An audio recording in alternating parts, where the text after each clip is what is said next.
Comme vous le savez, probablement, le mois de mai est toujours un mois marial, un mois consacré traditionnellement à la Vierge Marie.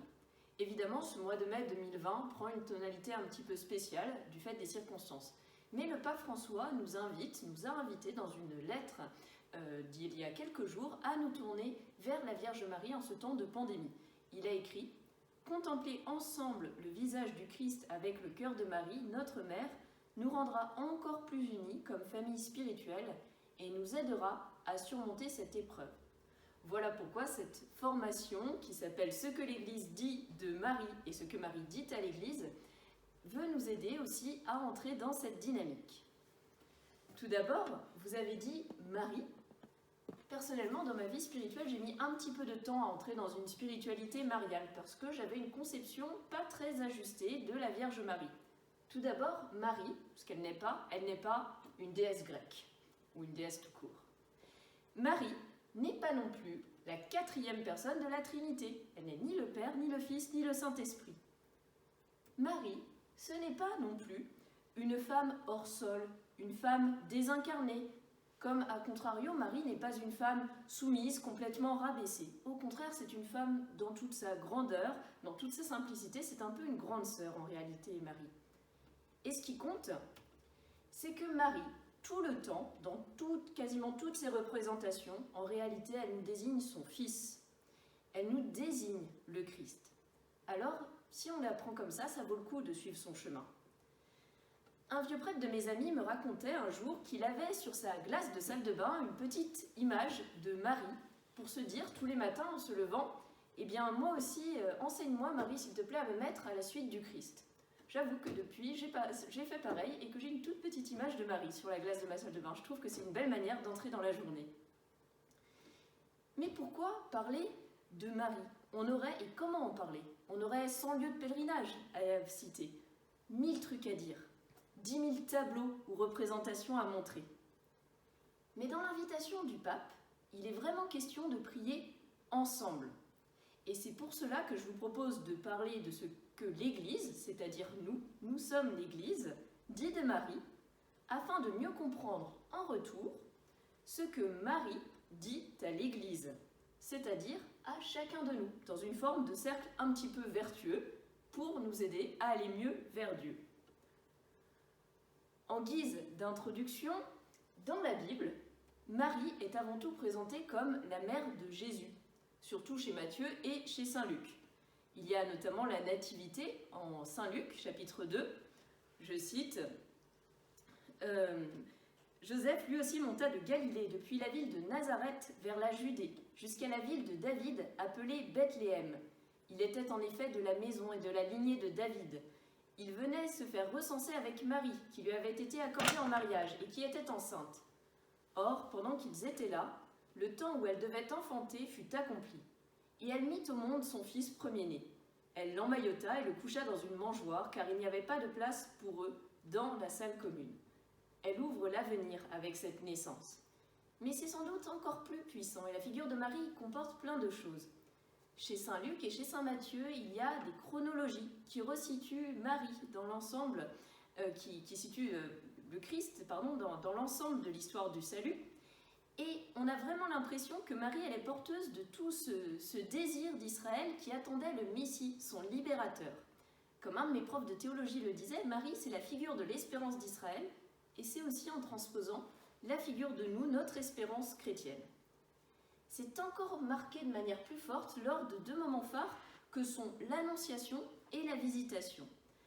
Les paroles de l'ange sont tissées de références à l'Ancien Testament. Pareillement pour les paroles du Magnificat. On a l'annonce que Jésus va accomplir la promesse faite à Israël d'un sauveur. Sur ce que j'ai mis ici, le passage de l'Annonciation, eh bien j'ai mis tout simplement des promesses que l'ange a faites à la Vierge Marie. Que le Seigneur était avec elle, qu'elle soit sans crainte, qu'elle a trouvé grâce auprès de Dieu. Que cet enfant s'appellera Jésus, c'est-à-dire Dieu sauve, qu'il sera grand, il sera appelé Fils du Très-Haut. Le Seigneur Dieu lui donnera le trône de David son père. Il régnera pour toujours sur la maison de Jacob, et son règne n'aura pas de fin. C'est en Saint Luc, chapitre 1, versets 28 à 33. Donc c'est beau, il y a tout ce poids de l'Ancien Testament, mais Dieu, il ne s'impose pas. Il demande le oui, le consentement de Marie. Et Marie nous permet aussi de voir la délicatesse d'un Dieu qui fait toujours appel à notre liberté. Et Marie, par sa présence, nous présente vraiment ainsi Dieu tel qu'il est. Un Dieu tout-puissant, mais qui a besoin de nous. À partir de cela, évidemment, Marie va être un personnage important du Nouveau Testament, des Évangiles, toujours avec son fils et en référence à son fils. Et on pourrait prendre le temps, dans une autre formation, de regarder tous les passages bibliques où elle apparaît. Mais aujourd'hui, j'aimerais vous présenter quelque chose d'un petit peu différent. 4 dogmes mariaux.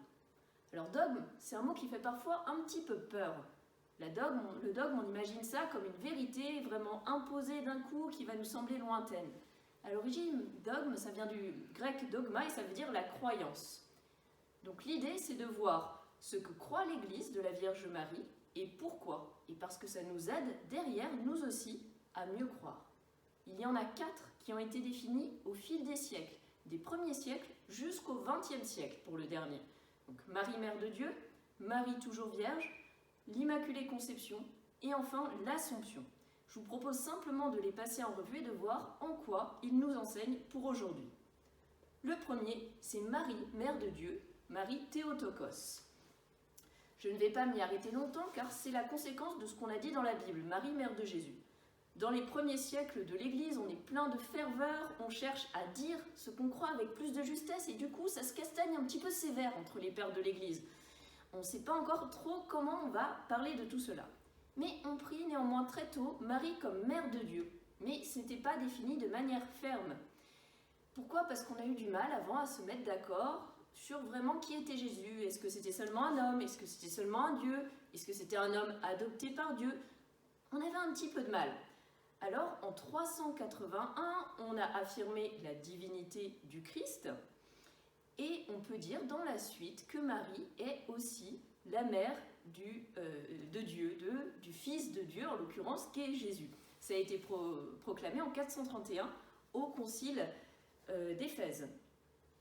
Donc, conséquence, ça va susciter une piété mariale et la fête du 15 août, à l'origine, elle sera célébrée comme Marie, Mère de Dieu, dès 431, à Jérusalem notamment.